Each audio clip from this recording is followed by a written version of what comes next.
아가씨, 나 지금 1시간 기다렸는데 왜 내 차례는 안 오지? 할아버지, 몇 번을 말씀드려요? 천원도 못 맡길 것처럼 그러고 오셔서는 나중에 오세요. 나중에 아님 다른 은행 가보세요. 다른 고객님들 해드려야 하거든요. 나 여기까지 30분을 걸어왔는데. 아니, 할아버지 그만하세요. 여기서 이러시면 안 돼요. 청원경찰 부를까요? 아니 이것만 확인하면 되는데. 안녕하세요. 저는 이종삼이라고 합니다. 올해 80이 넘었지만 아직도 매일 아침 일찍 일어나 걷는 게 일상입니다. 오늘도 영하 15도의 추운 날씨에 은행에 중요한 일을 보러 30분을 걸어갔습니다. 다리는 떨리고 손은 얼어붙는 것 같았지만 꼭 가야만 하는 일이 있었기에 참고 은행에 갔습니다. 하지만 그곳에서 제가 겪었던 이야기는 겉모습으로 사람을 판단하는 것이 얼마나 큰 실수인지, 그리고 그런 판단이 어떤 결과를 가져오는지 보여드리는 특별한 이야기입니다. 영상을 시작하기 전에 구독과 좋아요, 알림 설정을 눌러주시면 앞으로 이어질 반전 가득한 이야기를 가장 먼저 만나보실 수 있습니다. 저는 그날 평소처럼 낡은 점퍼에 오래된 운동화를 신고 은행으로 향했습니다. 1시간이 넘도록 기다렸지만 직원들은 저보다 늦게 온 사람들을 먼저 응대했습니다. 심지어 어떤 직원은 제 사진을 몰래 찍어 동료들과 보며 깔깔거리더군요. 저 할아버지 치매 아닐까요? 하루 종일 여기 계시는 걸 보니. 설마 통장에 돈이라도 있으신가? 에이, 1,000원도 없을 것 같은데. 그들의 속삭임이 제 귓가에 들려올 때마다 가슴이 무너져 내렸습니다. 하지만 저는 결코 포기하지 않았습니다. 오히려 이 상황을 통해 누군가에게 큰 깨달음을 주고 싶다는 생각이 들었죠. 여러분은 아마 제가 왜 그토록 은행에 가야만 했는지, 그리고 그 은행에서 어떤 일이 벌어졌는지 궁금하실 겁니다. 지금부터 그 이야기를 들려드리도록 하겠습니다. 이 이야기는 여러분의 삶을 바꿀 수도 있을 것입니다. 그날의 일을 이야기하려니 아직도 가슴이 메어옵니다. 제가 은행에서 겪은 일은 단순한 불친절함이 아니었습니다. 한 인간의 존엄성을 완전히 무시한 치명적인 모욕이었죠. 창구 앞에서 1시간 넘게 서 있는데 이소라 대리라는 여직원이 휴대폰을 꺼내더니 제 모습을 찍기 시작했습니다. 어머, 언니 이거 봐봐. 완전 노숙자 스타일 아니야? 저는 그 말을 똑똑히 들었습니다. 80년을 살아오면서 많은 어려움을 겪었지만 이런 식의 모욕은 처음이었습니다.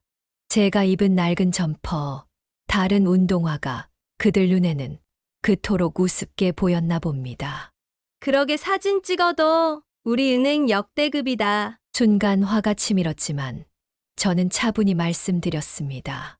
저 사진 좀 찍지 말아주세요. 그러자 이소라 대리는 오히려 저를 더 멸시하듯 말했습니다. 네? 무슨 사진요?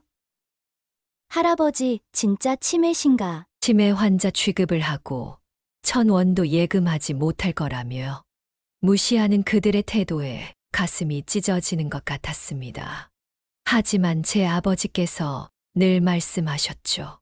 분노로는 아무것도 해결할 수 없다고.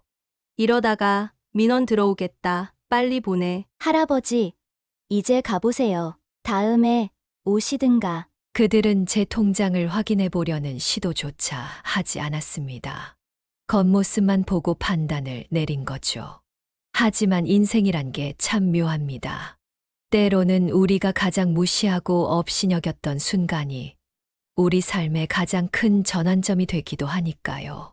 그날 이후로 제 마음 속에는 작은 씨앗이 심어졌습니다.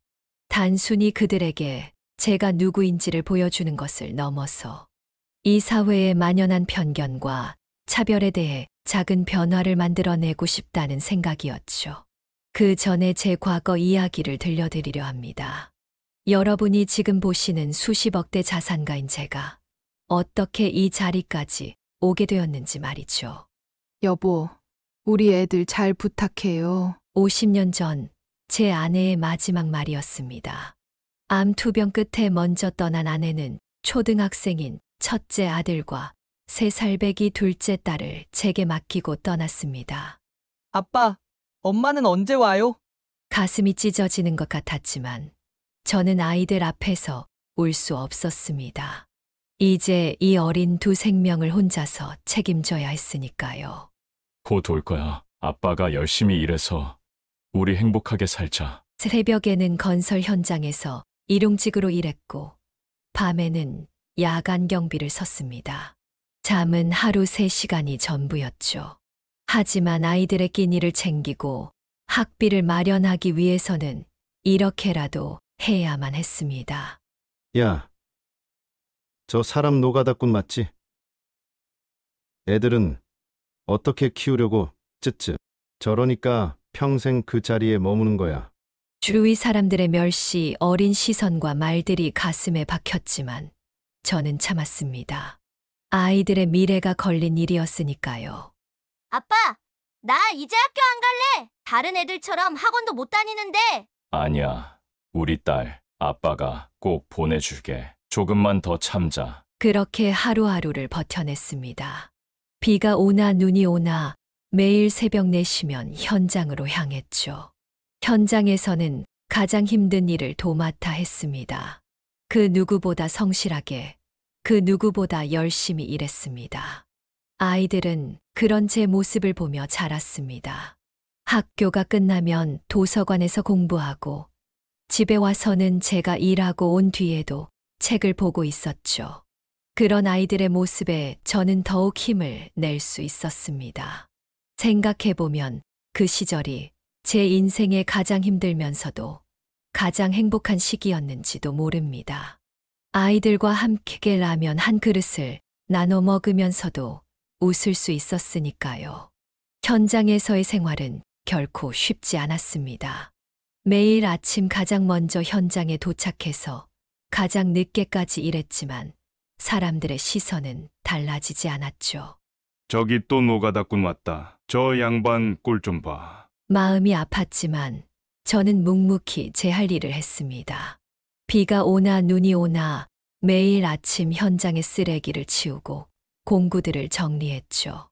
아이들의 미래를 위해서는 이런 멸시도 견뎌내야 했으니까요. 아저씨, 여기 좀 치워주세요. 아, 그리고 화장실도 청소해야 하는데. 현장 직원들은 저를 마치 허드렛일이나 하는 사람처럼 대했습니다. 하지만 저는 그런 일도 성실하게 해냈습니다. 어떤 일이든 최선을 다하는 것이 제 신념이었으니까요. 이봐요, 종삼 씨. 잠깐 시간 있으세요? 어느 날 뜻밖의 소리가 들렸습니다. 건설사 고위 간부님이었죠.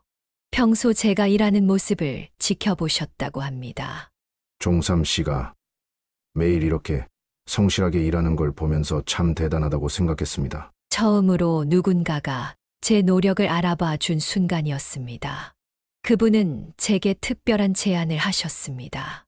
이봐요, 종삼 씨. 제가 한 가지 제안을 하고 싶은데 경기도에 재개발 예정 지역이 있거든요. 처음에 저는 그 말을 절대 믿지 않았습니다. 사기라고 생각했기 때문이죠. 하지만 그 간부님은 매일 저에게 사지 않으면 후회할 거라고 얘기했습니다. 제가 그토록 성실히 일하는 모습을 보여줬기에 알려준다고 얘기했습니다. 그 순간 저는 직감적으로 알았습니다. 이것이 제 인생의 터닝포인트가 될 거라는 것을. 하지만 동시에 두려움도 있었습니다. 평생 모은 돈으로 투자를 한다는 것은 큰 모험이었으니까요. 그날 밤, 저는 아이들이 자는 모습을 바라보며 오랫동안 생각했습니다. 이 아이들에게 더 나은 미래를 만들어주고 싶었습니다. 그들이 꿈꾸는 모든 것을 이룰 수 있도록 도와주고 싶었죠. 결심을 하고 은행에 가서 대출도 받았습니다.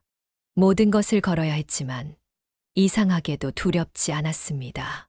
그동안 제가 보여준 성실함이 누군가의 눈에 띄었다는 사실이 저에게 큰 자신감을 주었기 때문입니다. 지금 생각해보면 그때의 결정이 제 인생을 완전히 바꿔놓았습니다. 하지만 더 중요한 것은 돈이 아니었습니다.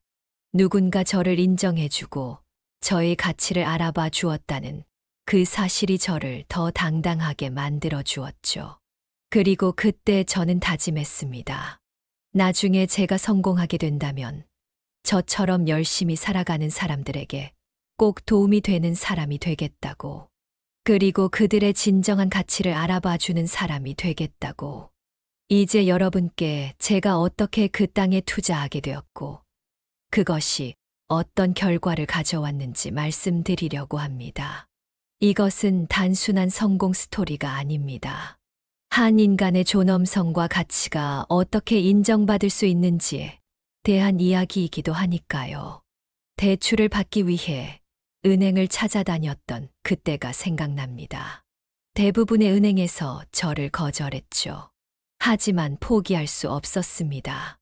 아저씨, 담보도 없으시고 일용직이신데 이런 대출은 어려우실 것 같은데요? 그래도 저는 계속해서 은행을 찾아다녔습니다. 마지막으로 찾아간 은행에서 기적처럼 대출이 승인되었죠. 종삼 씨, 평생 연체 한 번 없으시더라고요. 그동안의 성실함을 믿고 대출해드리겠습니다. 평생 모은 돈과 간신히 받은 대출금으로 경기도의 작은 땅을 샀습니다. 많은 사람들이 저를 말렸습니다. 미쳤나? 그 돈으로 그런데 땅을 사다니. 야, 그 형님 노가다 하다가 돈 다 날리겠어. 하지만 저는 건설사 고위 간부님을 믿었습니다. 그분이 저희 성실함을 알아봐 주셨듯이 저는 그분의 진심을 믿었습니다. 그리고 시간이 흘렀습니다. 처음 2년은 정말 힘들었습니다. 이자를 갚기 위해 더 많은 일을 해야 했고, 아이들과 보내는 시간도 줄어들었습니다. 하지만 저는 믿었습니다. 언젠가는 이 고통의 시간이 끝날 것이라고. 3년이 지났을 때였습니다. 재개발 소식이 들려왔고, 땅값이 조금씩 오르기 시작했습니다. 5년이 지났을 때는 제가 산 가격의 2배가 되었고, 10년이 지났을 때는 5배가 되었습니다. 매일 밤 잠들기 전 투자를 제안해 주신 그분께 감사 기도를 드렸습니다. 그분이 아니었다면 저는 여전히 일용직 노동자로 살아가고 있었을 테니까요. 20년이 흘렀습니다. 이제 그 땅은 제가 처음 투자한 금액의 수십 배가 되었습니다. 수십억 자산가가 된 것이죠. 제가 평생 꿈꾸지도 못했던 일이 현실이 되었습니다. 눈물이 날 것만 같았습니다. 퇴직하신 그분을 찾아뵈려고 연락드렸지만 찾아오지 않아도 된다고 말씀해 주셨습니다. 그 대신 굉장히 좋은 선물을 댁으로 보내드렸습니다. 정말 감사합니다. 제 인생을 바꿔주셨습니다. 종삼 씨, 부자가 되었다고 지금의 마음가짐을 잃지 마세요. 항상 겸손하게, 그리고 남을 위해 베풀면서 사세요. 그 말씀이 제 가슴 깊이 새겨졌습니다. 그래서 저는 여전히 검소한 생활을 유지하고 있습니다. 낡은 점퍼, 다른 운동화. 겉모습은 달라지지 않았지만 이제는 그 누구의 시선도 두렵지 않습니다. 다시 은행에서 있었던 일을 말씀드리겠습니다. 직원들의 행동을 보고 저는 마음을 정했습니다. 수십 년간 거래해온 은행이었지만 이제는 더 이상 그 은행과 거래하고 싶지 않았습니다. 사람을 겉모습으로 판단하고 돈의 액수로 사람을 대하는 이런 태도가 못내 실망스러웠기 때문입니다. 무시하던 직원들의 태도는 여전했습니다. 그때 저는 차분히 통장을 꺼냈습니다. 제 통장에 있는 돈 50억 가량 전부 인출하고 거래를 끊고 싶네요. 순간 은행이 조용해졌습니다. 직원들의 얼굴이 하얗게 변했죠. 네네. 고객님 죄송합니다. 바로 도와드릴 테니 거래 중단만은 하지 말아주세요. 그제서야 직원들의 태도가 달라졌습니다. 아침부터 절 무시하던 이소라 대리는 진땀을 흘리며 손을 비비고 왔고, 다른 직원들은 허둥지둥 달려와 커피를 대접했습니다. 그때 은행 지점장이 달려와 사과했습니다. 무릎까지 꿇으며 거래를 끊지 말아달라고 했습니다. 하지만 제 마음은 이미 정해져 있었습니다.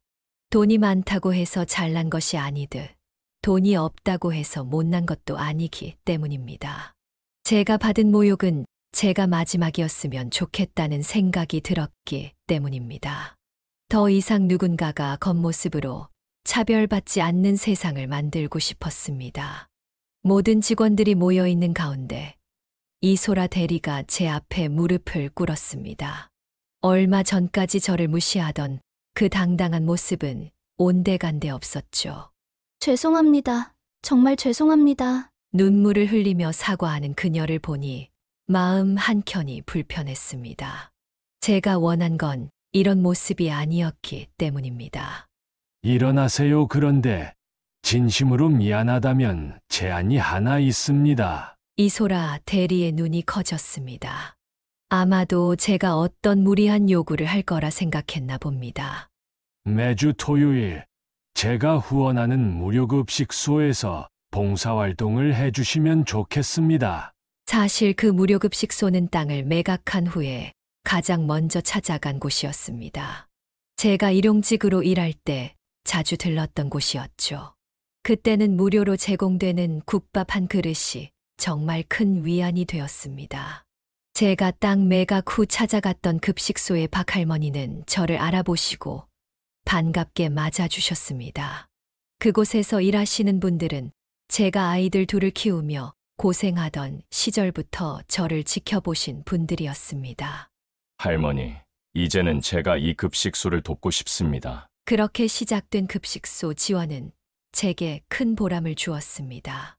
매주 들러 어르신들과 식사도 하고 이야기도 나누었던 그런 곳이죠.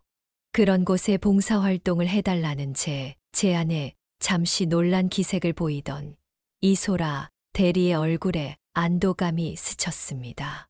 그리고 진심 어린 목소리로 대답했습니다. 네, 꼭 하겠습니다. 이소라 대리와 약속을 하고 은행을 나서는 제 발걸음은 가벼웠습니다. 복수가 아닌 다른 방식으로 교훈을 주었다는 생각에 마음이 편안했기 때문입니다. 그때였습니다. 길모퉁이에서 달콤한 향기가 코끝을 스쳤습니다. 대만 카스테라를 파는 작은 가게였죠. 문을 열고 들어서자 밝은 미소를 가진 청년이 저를 반갑게 맞아주었습니다. 어서 오세요, 할아버지. 오늘 가꾼 카스테라가 있어요. 그의 미소는 참 순수했습니다.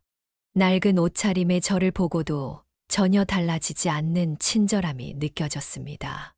많은 사람들이 저를 보면 노숙자나 거지로 오해했습니다. 하지만 이 청년은 달랐습니다. 제게 따뜻한 차 한 잔을 대접하며 이런저런 이야기를 나누었죠. 할아버지, 이거 서비스예요. 오늘 특별히 잘 나온 것 같거든요. 맛있게 드세요. 청년의 진심 어린 친절함이 제 마음을 따뜻하게 데웠습니다. 은행에서 겪은 불쾌한 기억이 순식간에 사라졌죠. 작은 가게였지만 손님들을 대하는 청년의 모습은 누구보다 당당했습니다. 돈이 많고 적음이 아닌 사람 그 자체를 대하는 모습이 참 보기 좋았습니다. 가게를 나서며 문득 생각했습니다. 이소라 대리에게 봉사활동을 제안한 것처럼 이 청년의 따뜻한 마음도 꼭 기억하고 보답해야겠다고 말입니다. 카스테라 가게에서 마주한 청년의 모습은 참 인상적이었습니다. 비가 오는 날이었는데 청년은 제가 우산도 없이 온 것을 보고 걱정스러운 얼굴을 지었습니다. 할아버지, 이 우산 가져가세요. 다음에 오실 때 주셔도 돼요. 순수한 마음에서 우러나온 진심 어린 친절이었습니다. 요즘 같은 세상에 흔치 않은 모습이죠. 아니야, 괜찮아. 이 정도는. 안 돼요. 감기 걸리시면 어떡해요? 제가 다음에 찾아뵐 때 가지러 갈게요. 청년은 제 손에 우산을 쥐어주었습니다. 그의 미소가 마치 20년 전 저를 믿어주었던 건설사 고위 간부님의 모습과 겹쳐 보였습니다. 할아버지, 다음에 오실 때는 비 안 오는 날 오세요. 따뜻한 차도 대접해드릴게요. 이 청년의 마음씨가 얼마나 따뜻한지, 그의 진심이 얼마나 귀한지 새삼 느끼게 되었습니다. 돈으로는 살 수 없는 그런 순수한 마음이었습니다. 가게를 나서며 주변을 둘러보았습니다. 20년 전 이곳은 허름한 동네였습니다. 지금은 깨끗한 건물들이 들어서 있지만 그때의 기억이 생생합니다. 일용직 노동자로 일하며 이 땅을 바라보던 그 시절이 떠올랐습니다. 세상에는 돈으로 살 수 없는 것들이 많습니다. 이 청년의 순수한 친절함처럼 진심 어린 마음은 그 어떤 재산보다도 값진 것이었습니다. 며칠 후 저는 동네 친구에게서 뜻밖의 이야기를 듣게 되었습니다. 그 카스테라 가게 청년에 대한 이야기였죠. 아이고, 그 청년 참 착해요. 매일 아침 갖고 온 빵을 가져다 주는데. 복지관 관장님과 지인이었던 친구가 말했습니다. 알고 보니 그 청년은 매일 아침 장애인 복지관과 노인 복지관에 직접 구운 빵을 기부하고 있었다고 합니다. 할머니, 오늘은 카스테라 새로 만든 거예요. 한번 드셔보세요. 우연히 들른 복지관에서 청년을 마주쳤습니다. 그는 여전히 밝은 미소를 지으며 어르신들께 빵을 나눠드리고 있었죠. 청년, 잠깐 이야기 좀 할 수 있을까? 가게로 돌아가는 길, 저는 청년과 이야기를 나누었습니다. 그의 사정을 들어보니 가게 운영이 쉽지만은 않았습니다. 임대료도 비싸고 재료비도 많이 들어 힘들다고 했죠.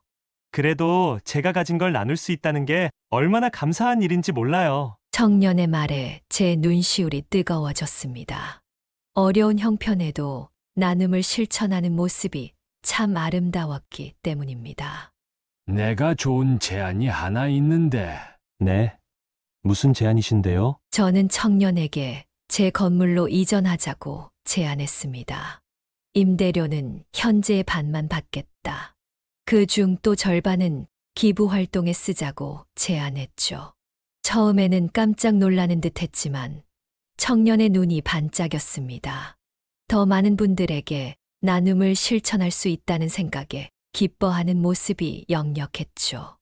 이런 청년의 모습을 보며 저는 다시 한번 깨달았습니다. 진정한 부자란 통장 잔고가 아닌 마음의 크기로 결정된다는 것을. 청년은 제가 만난 사람 중 가장 부자였습니다.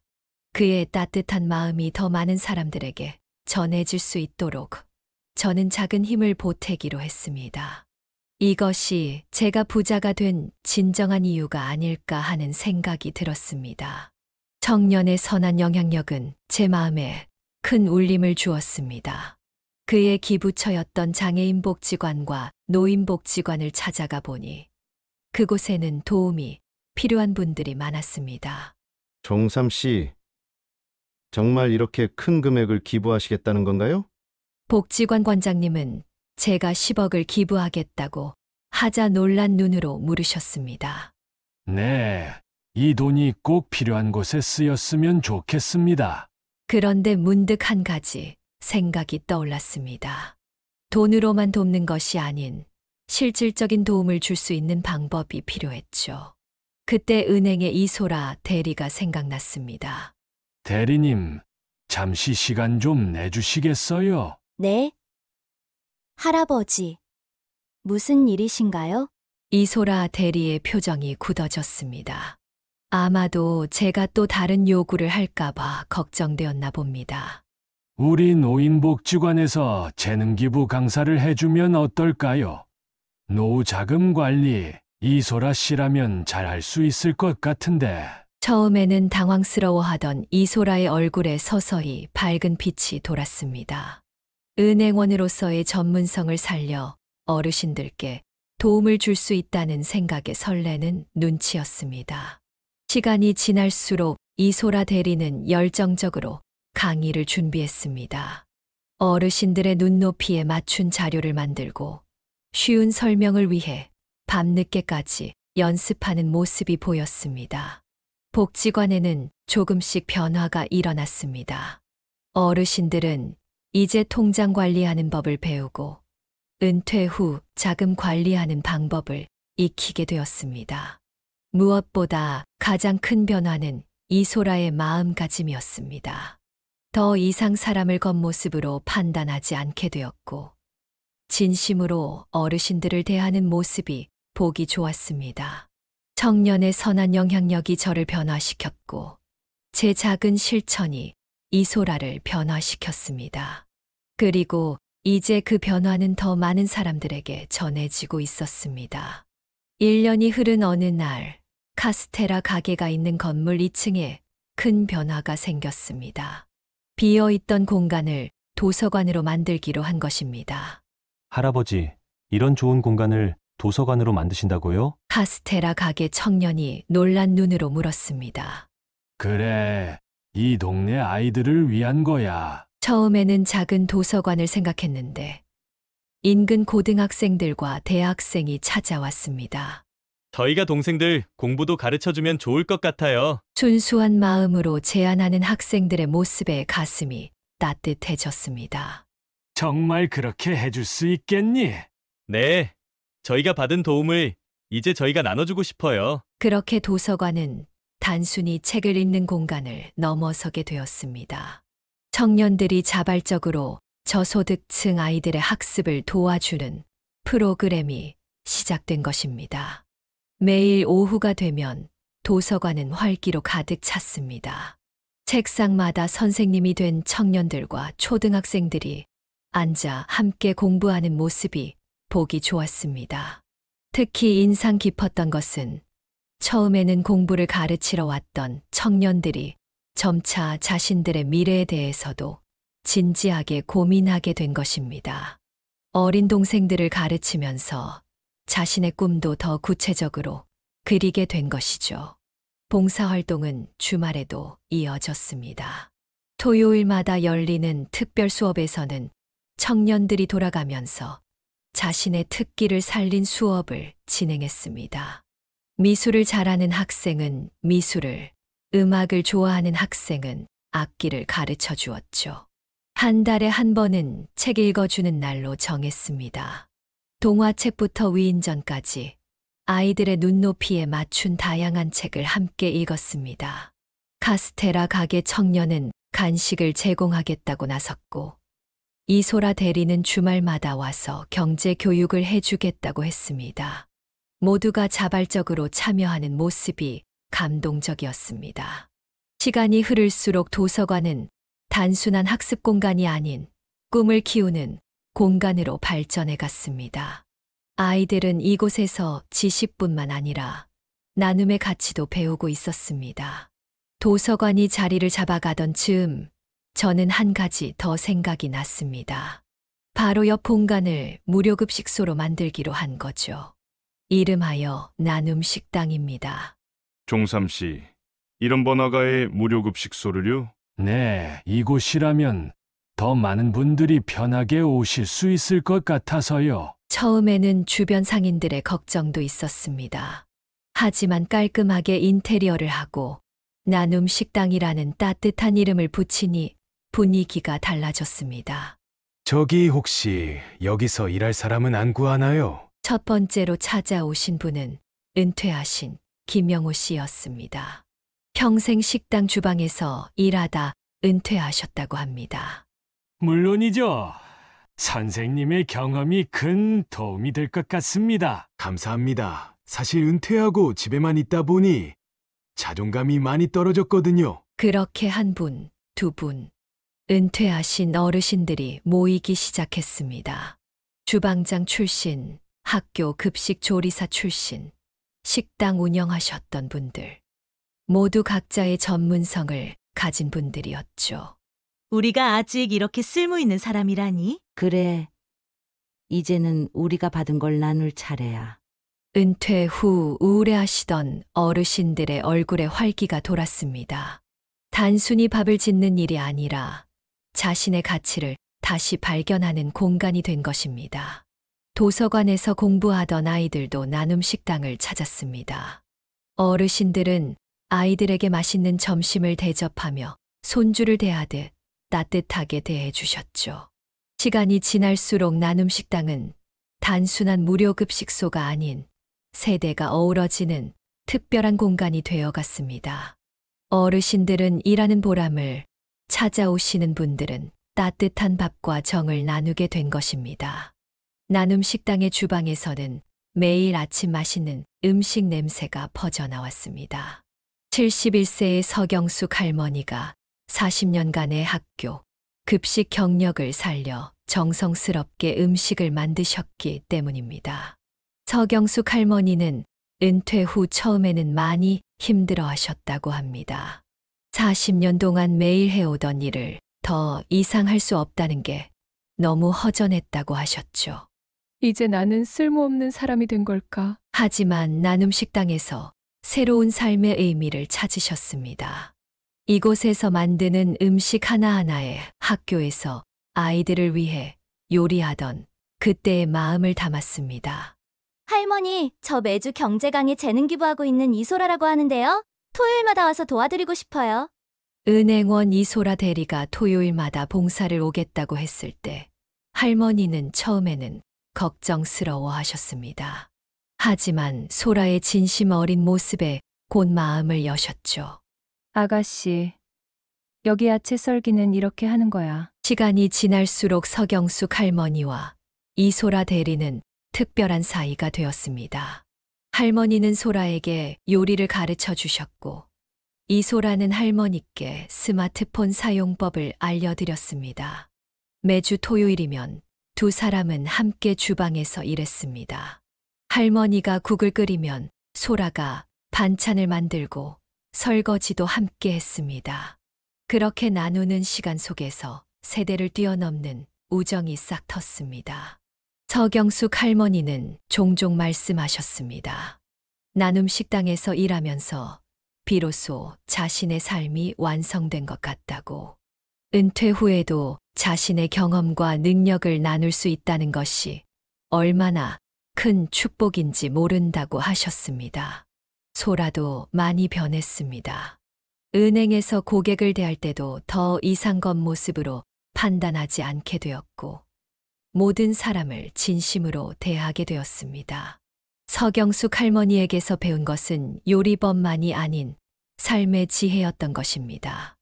나눔 식당은 이제 단순한 무료급식소가 아닌 새로운 삶의 의미를 찾는 공간이 되었습니다. 서경숙 할머니처럼, 소라처럼 이곳에서 많은 사람들이 자신만의 새로운 이야기를 써내려가고 있었습니다. 어느 날 카스테라 가게 청년이 조심스럽게 제안을 했습니다. 가게 한켠에 작은 제빵 학원을 열고 싶다는 것이었죠.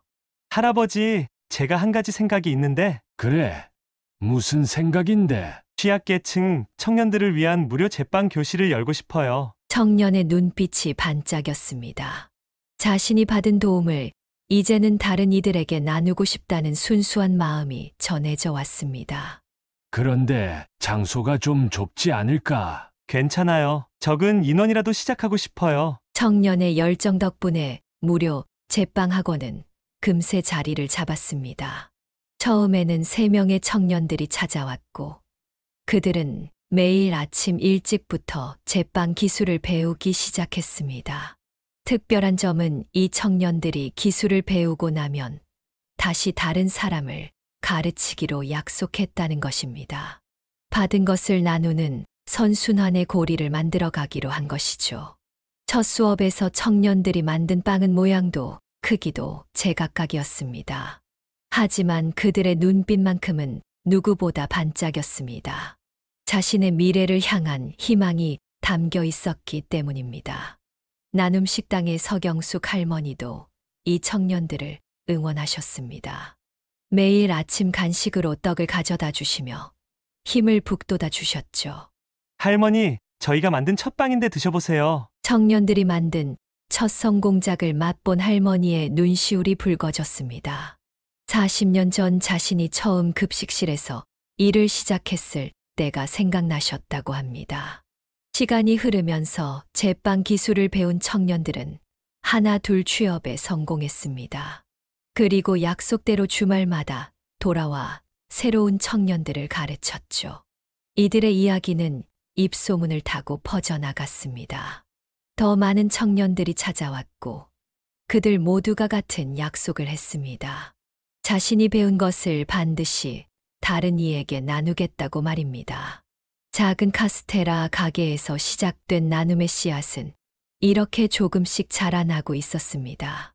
그리고 그 씨앗은 언젠가 큰 숲을 이루게 될 것입니다.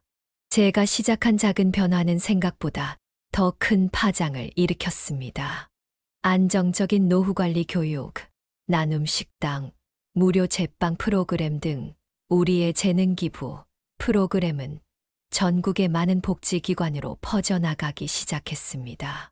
종삼 씨, 우리 지역에도 이런 프로그램을 도입하고 싶은데 어떻게 시작하면 될까요? 전국 각지의 복지관에서 문의가 쇄도했습니다. 저는 그들에게 한 가지를 강조했습니다. 진심이 가장 중요합니다. 형식적인 것이 아닌 마음을 나누는 것이어야 해요. 특히 소라의 강의는 큰 호응을 얻었습니다. 그녀는 자신의 경험을 바탕으로 진정성 있는 이야기를 들려주었기 때문입니다. 제가 한때는 사람을 겉모습으로 판단했었습니다. 하지만 이제는 압니다. 진정한 부자가 누구인지를. 소라의 강의를 들은 한 수강생이 눈물을 글썽이며 말했습니다. 정말 와닿는 이야기였어요. 저도 이제 달라지고 싶습니다. 전국에서 모인 강사들은 서로의 경험을 나누며 프로그램을 발전시켜 나갔습니다. 은퇴한 요리사들은 나눔 식당의 레시피를 공유했고, 제빵사들은 청년 교육 노하우를 나눴습니다. 각 지역의 특색에 맞게 프로그램도 다양화되었습니다. 어촌 지역에서는 은퇴한 어부들이 해산물 요리를 가르쳤고, 농촌에서는 텃밭 가꾸기 수업이 시작되었습니다. 소라는 전국을 다니며 강의를 이어갔습니다. 그녀의 이야기는 단순한 재무 교육이 아닌 삶의 가치를 전하는 시간이 되었습니다. 돈은 수단일 뿐입니다. 더 중요한 건 우리가 어떤 마음으로 살아가느냐 하는 거죠. 그녀의 강의를 들은 사람들은 하나같이 눈시울을 붉혔습니다. 그동안 잊고 살았던 인간의 가치, 그리고 나눔의 의미를 다시 한번 되새기는 시간이었기 때문입니다. 이제 우리의 작은 시작은 전국 각지에서 꽃을 피우고 있습니다. 더 많은 사람들이 자신의 재능을 나누고 그 속에서 새로운 희망을 발견하고 있었습니다. 시간이 흐르면서 은행의 분위기도 달라졌습니다. 소라가 변화의 중심에 섰고 다른 직원들도 하나둘씩 달라지기 시작했습니다. 어서 오세요. 할머님 여기 앉으세요. 제가 부축해드릴게요. 젊은 직원이 지팡이를 짚은 할머니를 정성스럽게 모시는 모습이 보였습니다. 예전 같았으면 상상도 할 수 없었던 광경입니다. 이 통장을 개설하고 싶은데 절차가 복잡할까요? 천천히 설명해 드릴 테니 걱정하지 마세요. 제가 끝까지 도와드리겠습니다. 낡은 옷차림의 손님에게도 같은 친절함으로 대하는 직원들의 모습에서 진정한 변화를 느낄 수 있었습니다. 소라 씨 덕분에 우리 은행이 많이 달라졌어요. 아니에요. 종삼 할아버지께서 가르쳐 주신 거예요. 사람을 겉모습이 아닌 마음으로 대하는 법을요. 이런 변화를 보면서 저는 20년 전 건설사 고위 간부님의 말씀을 떠올렸습니다. 항상 겸손을 유지하고 베풀며 살라고 하셨던 그 가르침. 그 말씀대로 살려고 노력했더니 그것이 이렇게 아름다운 변화로 이어졌습니다. 할아버지, 제가 요즘 깨달은 게 있어요. 소라가 어느 날 저에게 찾아와 말했습니다. 진정한 부자는 돈이 많은 사람이 아니라 나눌 줄 아는 사람이라는 걸 이제야 알았어요. 그녀의 말에 저는 고개를 끄덕였습니다.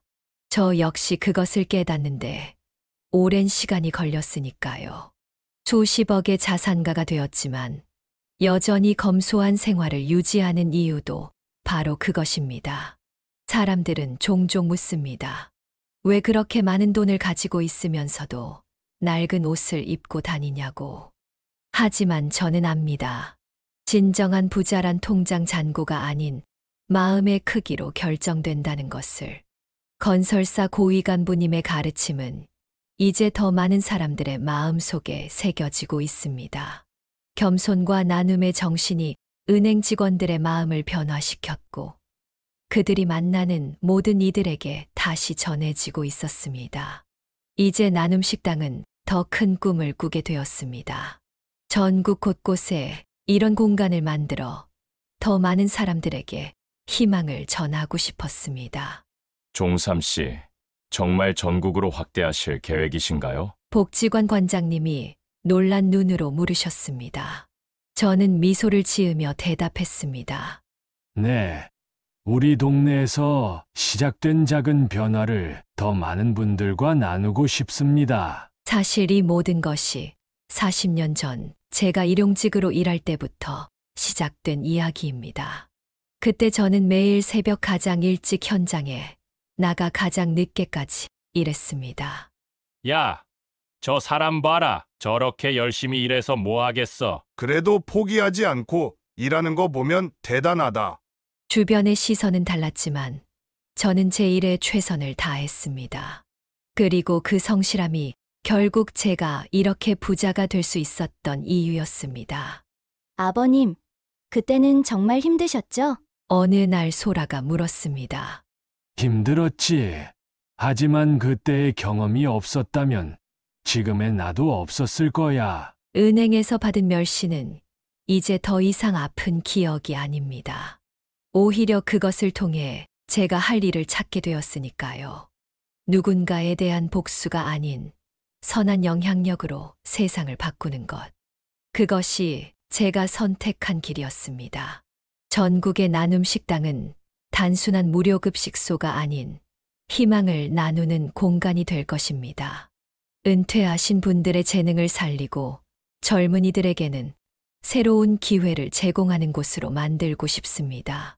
지금도 제 귓가에는 40년 전 현장에서 들었던 말들이 울립니다. 하지만 그 소리는 이제 저를 더 강하게 만드는 원동력이 되었습니다. 성실하게 일한 그 시간들이 헛되지 않았음을, 그리고 그 경험을 통해 더 큰 선한 영향력을 펼칠 수 있게 되었음을 감사하게 생각합니다. 어느 날 나눔 식당에서 한 젊은이가 찾아왔습니다. 깔끔한 정장 차림이었지만 어딘가 모르게 불안해 보이는 눈빛이었죠. 저 여기서 밥을 먹을 수 있을까요? 물론이죠. 어서 들어오세요. 그가 자리에 앉자 서경숙 할머니가 따뜻한 국과 반찬을 내오셨습니다. 젊은이는 처음에는 머뭇거렸지만 이내 허겁지겁 식사를 하기 시작했습니다. 사실 저 취업 준비생인데 몇 달째 면접만 보다가 천천히 드세요. 여기 반찬 더 가져다 드릴게요. 알고 보니 그는 명문대를 졸업하고도 취업에 실패해 힘들어하는 청년이었습니다. 고급 정장은 면접을 위해 대여한 것이었죠. 겉모습만으로는 알 수 없는 게 참 많죠. 소라가 옆에서 이야기를 듣다가 말했습니다. 그녀도 한때는 사람을 겉모습으로만 판단했던 사람이었으니까요. 맞아요. 제가 그동안 너무 부끄러운 실수를 많이 했네요. 저는 이 청년을 우리 제빵 교실에 초대했습니다. 비록 그의 전공과는 관계없는 일이었지만 새로운 시작이 될 수 있을 거라 생각했습니다. 지금 그 청년은 나눔 식당 옆 카스테라 가게에서 일하고 있습니다. 자신이 받은 도움을 다른 이들에게 나누며 진정한 행복을 찾았다고 합니다. 돈이 전부가 아니라는 것을 깨닫는 데는 많은 시간이 걸렸습니다. 따뜻한 마음과 타인에 대한 존중, 그것이 진정한 부자의 조건이라는 것을 알게 되기까지 저도 많은 우여곡절을 겪었죠. 나눔 식당을 찾는 모든 분들이 특별합니다. 정장을 입은 취준생도, 낡은 작업복을 입은 노인도, 교복을 입은 학생도, 그들 모두의 이야기는 귀하고 소중합니다. 우리는 이제 더 이상 누군가를 겉모습으로 판단하지 않습니다. 대신 그들의 이야기에 귀 기울이고 그들의 가치를 인정하며 서로를 존중하는 법을 배웠습니다. 진정한 부자란 돈이 아닌 따뜻한 마음을 가진 사람입니다. 그리고 그 마음을 나눌 줄 아는 사람이야말로 이 세상에서 가장 부유한 사람일 것입니다. 제가 시작한 작은 날갯짓은 예상치 못한 곳에서 큰 바람이 되어 돌아왔습니다. 어느 날, 한 청년이 나눔 식당을 찾아왔습니다. 혹시 이곳이 종삼 할아버지가 시작하신 나눔 식당인가요? 그렇단다. 무슨 일로 왔니? 저는 20년 전 할아버지께서 후원해 주신 장학생이었습니다. 청년의 눈시울이 붉어졌습니다. 그는 이제 한 회사의 임원이 되어 있었고 자신도 매달 장학금을 후원하고 있다고 했습니다. 할아버지의 나눔이 저를 변화시켰어요. 이제는 제가 그 나눔을 이어가고 있습니다. 그거 참 고맙구나. 너처럼 받은 걸 나누는 사람이 있어 든든하다. 이런 이야기는 비단 이 청년뿐만이 아니었습니다. 제빵 교실에서 기술을 배운 청년들, 노후 설계 교육을 받은 어르신들, 나눔 식당에서 새로운 삶의 의미를 찾은 은퇴자들. 종삼 씨, 정말 대단하시네요. 이렇게 많은 분들의 인생을 바꾸시다니. 소라가 감탄하며 말했습니다. 하지만 저는 고개를 저었습니다. 아니야. 나는 그저 작은 시작을 했을 뿐이야. 이렇게 큰 바람이 된 건 모두의 마음이 모였기 때문이지. 돈의 액수로 따지자면 제가 부자일 수 있습니다. 하지만 진정한 부자는 따뜻한 마음을 가진 이 모든 분들입니다. 자신의 것을 나누고 그것이 또 다른 나눔으로 이어지게 하는 분들이야말로 진정한 부자입니다. 우리의 나눔은 계속해서 퍼져나가고 있습니다. 마치 나비의 날갯짓처럼 작은 시작이 예상치 못한 곳에서 큰 변화를 만들어내고 있습니다. 그리고 이제 저는 압니다. 진정한 풍요로움이란 무엇인지를. 그것은 바로 나눔의 기쁨을 아는 마음, 그리고 그 마음이 만들어내는 아름다운 변화입니다. 여러분, 낡은 점퍼를 입은 한 노인의 이야기로 시작해서 이렇게 많은 사람들의 이야기가 되었습니다. 할아버지, 제가 은행에서 그렇게 무례했던 것 정말 죄송했습니다. 소라가 다시 한번 사과했지만 저는 웃으며 그녀의 손을 잡았습니다. 아니야. 내 덕분에 오히려 더 많은 것을 나눌 수 있게 되었잖니. 그래도 사람을 겉모습으로 판단했다는 게 그게 부끄럽다는 걸 아는 것만으로도 넌 이미 많이 성장했어. 사실 우리는 모두 누군가의 겉모습으로 그 사람을 판단해 본 적이 있을 것입니다. 하지만 중요한 것은 그것을 깨닫고 변화하려 노력하는 마음이 아닐까요? 종삼 할아버지, 저는 이제 알겠어요. 진정한 부자가 무엇인지. 카스테라 가게 청년이 말했습니다. 그의 눈빛에는 이제 확신이 담겨 있었습니다. 나누는 것이 결국 받는 것이더라고요. 그게 진정한 부자의 삶이라는 걸 이제야 깨달았어요. 앞으로도 이 도시 곳곳에서는 작은 변화들이 계속될 것입니다. 나눔 식당에서는 따뜻한 밥을 나누고, 제빵 교실에서는 기술과 희망을 나누고, 도서관에서는 지식과 꿈을 나눌 것입니다. 여러분, 우리 모두는 나눌 수 있는 무언가를 가지고 있습니다. 그것이 돈일 수도, 시간일 수도, 재능일 수도 있습니다. 중요한 것은 그것을 나누고자 하는 마음입니다. 제가 일용직으로 일하던 그때나 수십억의 자산가가 된 지금이나 제 마음속의 가치는 변하지 않았습니다. 성실하게 살아가고 받은 것을 나누며 타인을 존중하는 것. 그것이 바로 진정한 부자의 삶이 아닐까요? 결국 우리가 이 세상에 남길 수 있는 것은 우리가 얼마나 가졌느냐가 아니라 얼마나 나누었느냐일 것입니다. 그것이 제가 80년을 살아오며 깨달은 가장 소중한 진리입니다. 여러분의 삶에도 이런 작은 나눔의 순간들이 있기를 바랍니다. 그리고 그 나눔이 또 다른 나눔으로 이어져 우리 사회가 조금 더 따뜻해지기를 소망합니다. 여기까지 인생의 후반부를 이야기하다 지혜 사연이었습니다. 이종삼 어르신의 이야기가 감명 깊으셨다면 구독, 좋아요, 알림 설정, 댓글까지 부탁드리겠습니다. 끝까지 들어주셔서 진심으로 감사합니다.